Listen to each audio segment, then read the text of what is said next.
Welcome to Panashe tutor. 15 नवंबर 2022 को हम 800 करोड़ हो गए, 8 बिलियन के करीब हो गए। यानी कि इंसान धरती पर 8 बिलियन, हर जगह इंसान इंसान इंसान। हमने 2011 में 7 बिलियन की जो रेखा थी उसे पार किया। मात्र 13 सालों में हमने 100 करोड़ और जोड़ दिए और हम जो हर नया 100 करोड़ है बहुत तेजी से ऐड करते आ रहे हैं। लेकिन अर्थशास्त्रियों का मानना है कि धीरे धीरे अब ये 100 करोड़ जोड़ने के जो साल हैं कम होते जा रहे हैं। यानी कि वर्ल्ड की पॉपुलेशन धीरे धीरे स्टेबल होने लग गई है। अब सवाल आता है कि कौन से फैक्टर्स हैं जिसकी वजह से वर्ल्ड की पॉपुलेशन धीमी पड़ जाएगी और हम न्यू 100 करोड़ बहुत लेट जाकर ऐड करेंगे। हमारी जो पॉपुलेशन है रिप्लेसमेंट लेवल तक पहुंच जाएगी। मगर क्या वजह होंगी, कौन से ऐसे कारण हैं यहां तक पहुंचने के, इस वीडियो में हमने उसी बात का एनालिसिस किया है। फ्रेंड्स, 15 नवंबर को हमारी पॉपुलेशन 800 करोड़ के करीब हो गई इस 2022 में। लेकिन हर बार हमने जो 100 करोड़ ऐड किया है उसका जो ईयर्स हैं वो कम होते गए। जैसे कि आप देखें 1803 की बात है जब हमारी पॉपुलेशन थी अराउंड 1 बिलियन यानी कि 100 करोड़ के करीब, और हमें 124 साल लगे नेक्स्ट 1 बिलियन को ऐड करने में। उसी तरह से नेक्स्ट 1 बिलियन यानी कि हम 3 बिलियन यानी कि 300 करोड़ अराउंड 33 ईयर्स में ही हो गए। और फिर हम मात्र 15 साल में ही 1975 के करीब हम 4 बिलियन हो गए और उसके बाद एवरेजली हम 12-13 सालों में हर 1 बिलियन ऐड करते जा रहे हैं और अभी हम 8 बिलियन हैं मात्र 2022 में। इंडिया जो कि अगले साल ही चाइना को पछाड़कर वर्ल्ड की सबसे ज्यादा पॉपुलेटेड कंट्री की जगह लेने वाला है, बन जाएगा। उसके बाद आप देखो तो वर्ल्ड की पॉपुलेशन जो है नेक्स्ट 1 बिलियन ऐड करने की जो रेस है वो स्पीड है वो धीरे धीरे स्लो हो जाएगी। यानी कि हम नेक्स्ट बिलियन अराउंड 14 ईयर्स में ऐड करेंगे और नेक्स्ट बिलियन 18 ईयर्स में, और हम 11 बिलियन 32 साल के बाद हम अचीव कर पाएंगे। यानी कि 10 में से 10 बिलियन ऐड करने के बाद 11 बिलियन हम 32 साल लग जाएंगे। यानी कि 2088 तक जाते जाते हम 11 बिलियन होंगे। ये जो स्पीड है ये बढ़ी, आप देखो 124 साल 1 बिलियन ऐड किया हमने, उसके बाद मात्र 33 सालों में ही हमने नया बिलियन ऐड कर लिया। तो ये जो स्पीड बढ़ी है पॉपुलेशन ग्रोथ की, उसके कई फैक्टर हैं। उसमें से सबसे बड़ा फैक्टर है मेडिकल फैसिलिटीज। इंसान की जो डेथ रेट है, बर्थ रेट है, वो दोनों इंप्रूव हुई। डेथ रेट जो है वो कम हुई क्योंकि मेडिकल फैसिलिटी, हमने वैक्सीन ढूंढे, हमने कई तरह के बीमारियों के इलाज ढूंढे, और बर्थ रेट भी स्टेबल हुआ। बर्थ रेट भी हमने ऐसे ऐसे तरीके अपनाए जिससे मदर मोर्टेलिटी रेट और इन्फेंट मोर्टेलिटी रेट कम हुए।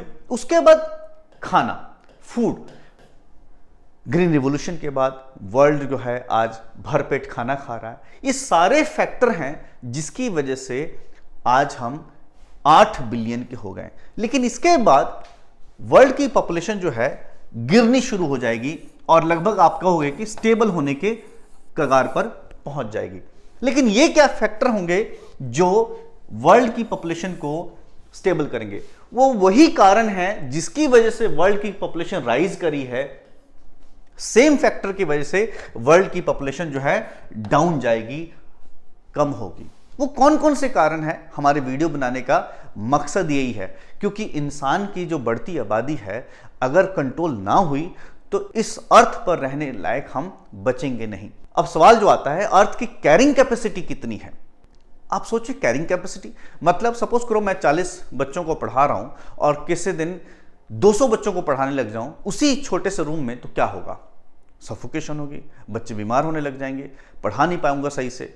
वही हाल धरती का। अगर धरती में 1 करोड़ लोग रहने की क्षमता है तो अगर हम 10 करोड़ रखने लग जाएंगे तो क्या होगा लोगों को? उनको खाना नहीं मिलेगा, सफोकेशन होगी, क्लाइमेट चेंज होगा और भी कई तरह के जो हैं बदलाव आएंगे। वैसे ही अर्थ की कैरिंग कैपेसिटी क्या है? तो अलग अलग अर्थशास्त्रियों ने, इकोनॉमिस्ट ने इस पर बहुत माथापैची की है। कईयों ने कहा है कि अर्थ की कैरिंग कैपेसिटी अराउंड 13 बिलियन के करीब है, तो हम 8 बिलियन तो पहले ही हो गए। और कईयों ने कहा हम 1 ट्रिलियन के करीब जो है अर्थ पर रह सकते हैं। लेकिन सवाल आता है कि 1 ट्रिलियन और 13 बिलियन में तो बड़ा फर्क आता है, मगर इंसान को खाना कहां से मिलेगा, इंसान को जगह कहां मिलेगी, इंसान को पानी कहां से मिलेगा? और इंसान अपनी जरूरतों की वजह से उसने इस धरती को खत्म करना शुरू कर दिया है, ग्लोबल वार्मिंग होनी शुरू हो गई है। और अगर इसी रफ्तार से ग्लोबल वार्मिंग होती रही तो अर्थ जो है इंसानों को क्या किसी और जीव के रहने के लायक नहीं बचेगी। अब सवाल आता है कि जो वर्ल्ड की पॉपुलेशन क्यों गिरेगी? उससे पहले आप देखेंगे जो ये राइज हुआ है पॉपुलेशन का, मैक्सिमम इन 8 देशों में होगा। Nigeria, Egypt, Democratic Republic Congo, Ethiopia, Tanzania, of course India, Pakistan, Philippines. इन 8 देशों में जो नेक्स्ट राइज है वो यहीं पर होने वाला है। अब हम अपने मेन मुद्दे की तरफ बढ़ते हैं कि वैसे क्या वजह है कि वर्ल्ड की पॉपुलेशन स्टेबल होगी। उसका कारण है कैरिंग कैपेसिटी ऑफ अर्थ। अर्थ की जो कैरिंग कैपेसिटी है, यानी कि जैसे मैंने बताया कि सपोज करो एक कार है और एक कार में 5 लोग बैठ सकते हैं। अगर 20 बैठ जाएं तो क्या होगा? दम घुट जाएगा, कार टूट जाएगी। वैसे ही है अर्थ में कितने मैक्सिमम इंसान आ सकते हैं। तो ये डिपेंड करता है कई फैक्टरों पर। उनमें से एक फैक्टर है नेचुरल कॉन्स्ट्रेंट्स, यानी कि जो कुदरती फैक्टर्स हैं वो, और दूसरा फैक्टर है ह्यूमन चॉइस। ह्यूमन चॉइस का मतलब है कि इंसान अपनी इच्छा से अगर सही पथ या गलत पथ चूज कर ले तो वो भी एक बहुत बड़ा लिमिटिंग कारण बन सकता है, फैक्टर बन सकता है इंसानी पॉपुलेशन कंट्रोल का। तो नेचुरल कांस्टेंट्स, मान लीजिए अगर हम 13 बिलियन हो जाते हैं, खाना ही नहीं मिले तो नेचुरली है भूखमरी से मर जाएंगे। भूखमरी के बाद और भी कई तरह के रोग लग जाएंगे और ये धरती भी इनहेबिटेबल हो जाएगी, रहने लायक नहीं बचेगी। जंगल नहीं बचेंगे क्योंकि आपको खेती करने के लिए नई जमीन चाहिए और नई जमीन जंगल काटने पड़ेंगे, तो कोई भी रहने लायक ये धरती नहीं बचेगी। तो नेचुरल फैक्टर्स तो हैं ही हैं, नेचुरल रिसोर्सेस नहीं मिलेंगे, पानी नहीं मिलेगा पीने को, हवा खराब हो जाएगी, बहुत सारे फैक्टर्स हैं। और ह्यूमन चॉइस, इंसानी चॉइस भी इंसानी पॉपुलेशन के कंट्रोल का कारण बन सकती है। उसमें से सबसे बड़ी बात है माइग्रेशन। जैसे कि आपने उन 8 देशों को देखा जहां पर सबसे ज्यादा पॉपुलेशन बढ़ने वाली है, लेकिन जो वेस्ट है जहां सबसे कम पॉपुलेशन है, जैसे एग्जांपल के तौर पे कनाडा दुनिया की दूसरी सबसे बड़ा क्षेत्र वाला देश है, लेकिन पॉपुलेशन मात्र 3 करोड़ है। वहीं अमेरिका, वहां पर मात्र पॉपुलेशन 33 करोड़ है, लेकिन वहां पर रिसोर्सेज जो हैं वो लोग बहुत ज्यादा यूज करते हैं। कंपैरेटिवली अगर आप डेवलपिंग और लीस्ट डेवलप्ड कंट्रियों से कंपेयर करो तो ये जो अमीर देश हैं उनके मुकाबले में कई गुना ज्यादा रिसोर्सेज का इस्तेमाल करते हैं। और मगर यहां की पॉपुलेशन भी ग्रे हो रही है और यहां पॉपुलेशन जो है लोकल पॉपुलेशन बढ़ नहीं रही, इसलिए यहां पर वर्करों की शॉर्टेज हो रही है। जैसे आपने देखा इंग्लैंड में हो रही है, कनाडा में हो रही है। तो यहां से माइग्रेट होकर लोग इंडिया, पाकिस्तान, इंडोनेशिया, जब बाकी एशियाई देशों से माइग्रेट होकर वहां जाकर वहां एक तो वर्कर वहां मिल जाते हैं, प्लस वहां की पॉपुलेशन को हेल्प कर रहा है, सपोर्ट कर रहा है। दूसरा इकोनॉमिक फैक्टर्स, अगर पैसे नहीं होंगे तो बाकी आप रिक्वायरमेंट पूरी नहीं कर सकते, तो ये भी फैक्टर है। तीसरा लाइफ स्पैन, जैसे जैसे दवाइयां बनती जा रही हैं, मेडिसिन में एडवांसमेंट होती जा रही है, ये भी बहुत बड़ा फैक्टर बन जाता है पॉपुलेशन कंट्रोल का। अब आप खुद ही देख लो, कोरोना में काफी लोग मरे, लेकिन जल्द ही मात्र एक आधे साल के अंदर अंदर हमने कोरोना का वैक्सीनेशन निकाल लिया। अब तो सुनने में आया है कि हम HIV का वैक्सीनेशन भी निकाल लेंगे, और भी कई भयानक और खतरनाक बीमारियों के भी वैक्सीनेशन बनने जा रहे हैं। तो इससे क्या हुआ, लाइफ स्पैन बढ़ गई। इवन अब तो यह है कि हम 3D प्रिंटिंग से दिल प्रिंट कर सकते हैं, गुर्दे प्रिंट कर सकते हैं, आंखें खराब हुई आंख प्रिंट कर सकते हैं, ब्रेन को रिपेयर करने लग गए हैं। जेनेटिक साइंस आ गया है, उसमें एडवांसमेंट बहुत हुई है, हम जेनेटिकली बीमारी को दूर कर सकते हैं, जिसकी वजह से क्या हो रहा है, लाइफ स्पैन बढ़ रही है। और इन सब में से बहुत बड़ा फैक्टर रोल प्ले करने वाला है ह्यूमन चॉइस में से, वो है फीमेल के राइट्स। फीमेल अवेयर होती जा रही है। अब फीमेल अपने आप को सिर्फ चाइल्ड प्रोड्यूसिंग मशीन नहीं समझती, उनके अधिकार हैं, my body my right my choice, अब ये नारे लगते हैं। और इसकी वजह से आप देखोगे तो जो टोटल फर्टिलिटी रेट है यानी कि TFR, कहने का मतलब है एक महिला अपने उम्र भर में कितने बच्चे जन्म दे सकती है, तो 1950 में ये 5 बच्चे था, यानी कि एक महिला 5 बच्चों को एवरेजली जन्म दे सकती थी। और ये गिरता हुआ देखो आप, गिरते गिरते गिरते गिरते गिरते गिरते 2021 में ये 2 पॉइंट से ऊपर हो गया है, यानी कि एक महिला अपने जीवन काल में 2 से या 2 से ज्यादा बच्चे मगर 2.5 से कम बच्चे जन्म दे रही है। और जो रिप्लेसमेंट TFR होता है, यानी कि उतने ही बच्चे पैदा हों जितने कि यहां से दुनिया से जा रहे हैं, यानी कि जितने लोग जा रहे हैं उतने बच्चे यहां, तो वो है 2.1। तो ये हम 2080 के बाद अचीव कर लेंगे, यानी कि वर्ल्ड में जहां पॉपुलेशन बहुत ज्यादा भी बढ़ रही है और जहां नहीं बढ़ रही है वहां तो पहले से TFR कम हो गया है। जैसे इंडिया में TFR जो है 2.1 पर आ चुका है और कई राज्यों में तो 1.7 के करीब है, यानी कि एक महिला जो है अराउंड 1 या 2 बच्चे पैदा कर रही है। इसका मतलब यह हुआ कि रिप्लेसमेंट लेवल से भी डाउन है हमारे यहां TFR rate, total fertility rate. इससे यह होगा कि हमारी पॉपुलेशन बूढ़ी होती जाएगी और आने वाले टाइम में हो सकता है हमें वर्करों की शॉर्टेज पड़ जाए, लेबर की शॉर्टेज पड़ जाए। तो यह बहुत बड़ा फैक्टर है हमारे वर्ल्ड में पॉपुलेशन स्टेबिलिटी का, कि महिलाओं के प्रति अपनी जागरूकता और महिलाओं को अपने प्रति राइट्स के जो है उनकी जागरूकता बढ़ने के रुझान।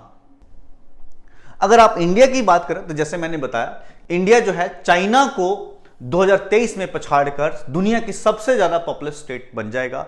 और यहां पर मैंने कहा कि 2.1 जो है वो फर्टिलिटी रेट आ गई है, यानी कि हम रिप्लेसमेंट लेवल पे आ गए हैं। और धीरे धीरे जो है इंडिया में ये जो TFR है वो और कम होकर नीचे आ जाएगा। अगर आप इंडिया की पॉपुलेशन की बात करें तो इंडिया का पॉपुलेशन जो है इस समय 1.412 बिलियन के करीब है और ये चाइना का 1.426 है। और अगले साल यानी कि 2023 में हम चाइना को क्रॉस कर जाएंगे। इंडिया की जो पॉपुलेशन 2048 में 1.7 बिलियन हो जाएगी और इस सेंचुरी के एंड में यानी कि 2100 में हम अराउंड 1.1 बिलियन हो जाएंगे, यानी कि हमारी पॉपुलेशन गिरने लग जाएगी, पॉपुलेशन बूढ़ी होने लग जाएगी। उस समय हमें देखना होगा कि किस तरह से हम अपनी पॉपुलेशन को स्टेबल कर सकें और वर्किंग पॉपुलेशन ला सकें। लेकिन अभी हमें घबराने की जरूरत नहीं है, अभी हमारे पास सबसे ज्यादा वर्किंग पॉपुलेशन हमारे ही देश में है। ह्यूमन चॉइसेस में एक फैक्टर यह है कि जो अमीर देश हैं उनके पास पॉपुलेशन तो कम है लेकिन दुनिया की सबसे ज्यादा रिसोर्सेज ये यूज करते हैं, और जो एशिया मुल्क के देश हैं वहां पॉपुलेशन तो बहुत ज्यादा है मगर दुनिया के कम रिसोर्सेज यही करते हैं। तो यहां से माइग्रेशन अगर यहां हो जाए, और जैसे कि हो भी रही है, वो भी बहुत बड़ा कारण है इंसान को स्टेबल करने का। लेकिन अलग अलग रूल्स रेगुलेशन की वजह से वो लोग भी कंट्रोल कर रहे हैं माइग्रेशन को, मगर इंसानी पॉपुलेशन को स्टेबल बनाने में ये भी एक बहुत बड़ा रोल अदा कर रहा है। तो फ्रेंड्स, आपने देखा ये ह्यूमन चॉइस और नेचुरल कंस्ट्रेंट्स ये 2 बड़े फैक्टर हैं जो इंसानी पॉपुलेशन को स्टेबल बनाने में हेल्प करेंगे और 2080 तक हमारी जो पॉपुलेशन है वो स्टेबल होनी शुरू हो जाएगी। एक डाटा है कि हम 2030 तक हम 8.5 बिलियन के होंगे, यानी कि वर्ल्ड की पॉपुलेशन। 2050 में हम 9.7 बिलियन के हो जाएंगे और 2080 तक हम आते आते हम 10.40 बिलियन हो जाएंगे और 2100 सदी तक यही ऐसा ही चलेगा।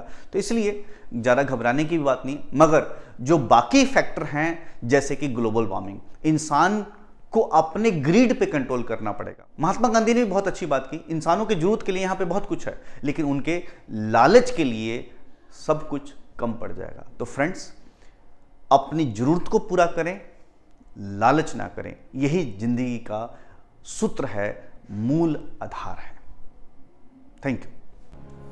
पनेशिया ट्यूटर लाया है एक एजुकेशन प्लेटफॉर्म जहां पर अलग अलग कोर्सेस जैसे कि IAS, PCS, UGC net, SSC और बैंकिंग एग्जाम्स के लिए ऑनलाइन और ऑफलाइन क्लासेस की सुविधा उपलब्ध है।